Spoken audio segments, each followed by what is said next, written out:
Good morning, it's Janelle.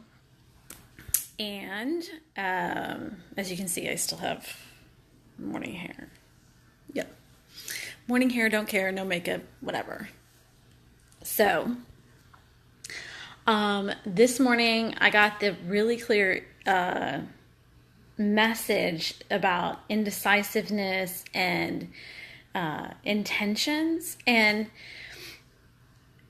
that there's this part of us that when we set an intention, we're great, but we get complacent and we get indecisive because we think if we don't see immediate evidence or whatever, then we start going into doubt and we start going into control, and we let our ego kind of filter what it is that we're supposed to be experiencing. And that's when your intentions can get steered a different way. And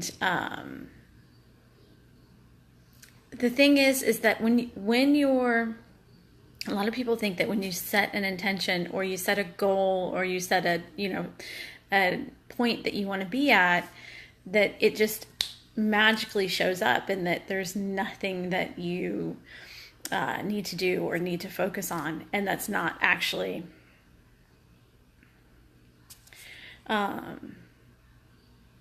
that's actually not the case. What's happening is that when you set the intention, your core foundation or your core fear that maybe you're not worthy of it, or you don't deserve it, or the things about your past experience, like you don't get what you want. I'm not the person that gets what I want, whatever. Hi, Marilee.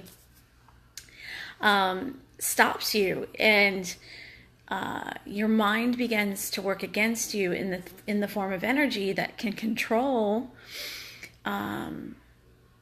where your intentions go. And it's not like you're not creating them.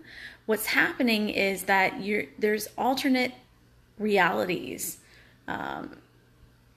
around us, and we can create those intentions based on what we're doing. But if you have a fear around it, what happens is it stops it and it controls it. And if you're feeling unworthy, or if you're or if you share it with people that don't support you, that's another thing, which can lead to more indecisiveness. Like, let's say I share an intention with a good friend, but that good friend cannot aspire to their own greatness. What happens is that dilutes and can shift your mindset away from what it is that you actually desire to have.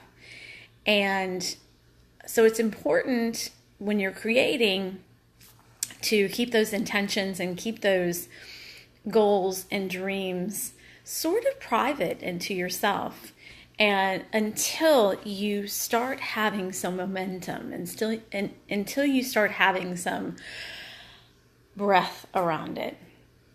The other thing is that the indecisiveness, like I was telling you, around I've tried before, it didn't work.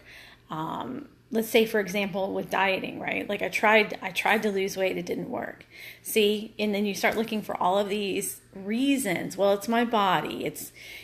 I'm tired, or I'm too old, or I'm too, food. I love food too much. Whatever the case is, you will start looking for reasons to justify your indecisiveness.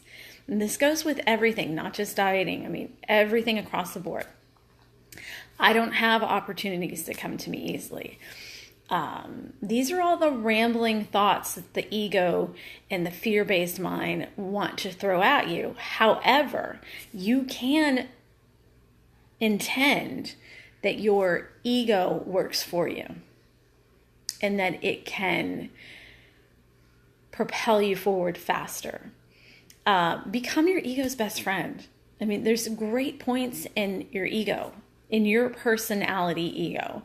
For example, with me, my ego can look at details and loves to investigate things and loves to be a perfectionist when I'm working with people. And that shows up in my everyday life, not, when I'm in my family unit. But what happens is, if I let it go willy-nilly on its own, what happens is that it starts going into my personal relationships or into my friendships or into the things that I'm doing with, my personal life, and will literally shift the direction, because the perfectionist part of me, who likes to understand every mechanical thing that's ever going on within the world on a spiritual level, sometimes it's not beneficial for me to always know what's going on. Sometimes, that ego needs to take a back seat. So I give my ego permission to work for me in the places that I need it to work for me. So,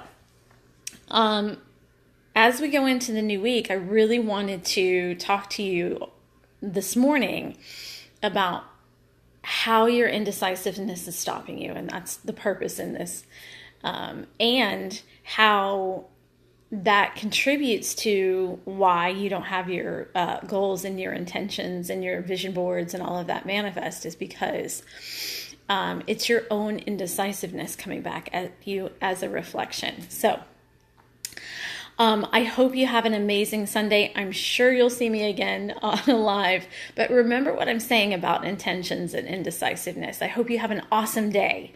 Bye.